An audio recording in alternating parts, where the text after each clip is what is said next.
Hello guys, তোমরা সবাই কেমন আছো? আশা করি ভালোই আছো। তো আমি চলে আসলাম তোমাদের সামনে একটি ছোট মিনি ব্লগ নিয়ে। তো আমাকে তো সবাই চেনো, আমি দীপক দাস, আর কোচবিহার ডিস্ট্রিক্ট আমার বাড়ি। তো আমি আসলাম আজকে সারাদিন। তো খুব ঠান্ডায় কাটলো নাকি, বাতাস সারাদিন, এত বাতাস আর কি বলবো তোমাদের। তো এখন বিকেলবেলা নাকি সন্ধ্যার আগে আগে তো আমি দুই তিনটা রিলস বানাইলাম। তো রিলস বানানোর পর ভাবলাম যে দুইটা নাকি একটা ব্লগ করি। তো আমি রিলস কিভাবে বানাই আমি তোমাদের একটু দেখাবো। এই জায়গাটাতে এই জায়গাটাতে আমি দুইটা রিলস বানাইলাম।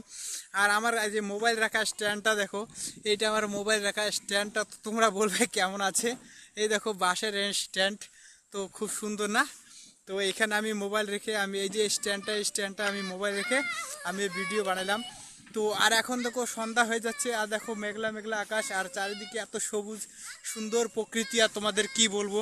আমার তো খুব ভালো লাগছে আজকে সারাদিন, মানে কি সারাদিন খুব সুন্দর একটি হাওয়া হাওয়া যে মানে কি বলবো, হাওয়া বাতাস নেই। কালকে খুব গরম দিয়েছিল, তো আজকে এত সুন্দর দিয়েছে আর কি ঠান্ডা। তো কি বলবো আর তোমাদের, আর কি বলবো, এত সুন্দর লাগছে এখানে কি হাওয়ায় হাওয়ায় ঠান্ডা, নাকি শরীরটাও খুব ঠান্ডা লাগতেছে, মানে খুব ভালো লাগছে। আর দেখো দিয়া, দেখো দিয়া কি কি ব্যায়াম করতেছে। এই দেখো দিয়াকে বলছি দুইটা রিলস বানাইতে, রিলস বানাইলে না, সারাদিন খেলাধুলা করে। ওই দেখো এখানে এসে কি করছে। তো তোমরা দেখো, ওকে আমি বলছি ভিডিও বানাইতে, ভিডিও বানাইলো না। ওই দেখো গড়াগড়ি খাচ্ছে, দিয়ে চুলকাবে চুলকাবে চুলকাবে। তো দেখো গাছ দিয়ে কি করতেছে।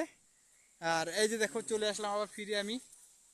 তো ভিডিওটা কেমন লাগলো তোমাদের গাইস আমি জানি না। তো আজকে মানে এত সুন্দর লাগলো আর কি, সুন্দর প্রকৃতির আবহাওয়া, এই জন্য আমি তোমাদের সামনে একটা ব্লগ তুলে ধরলাম।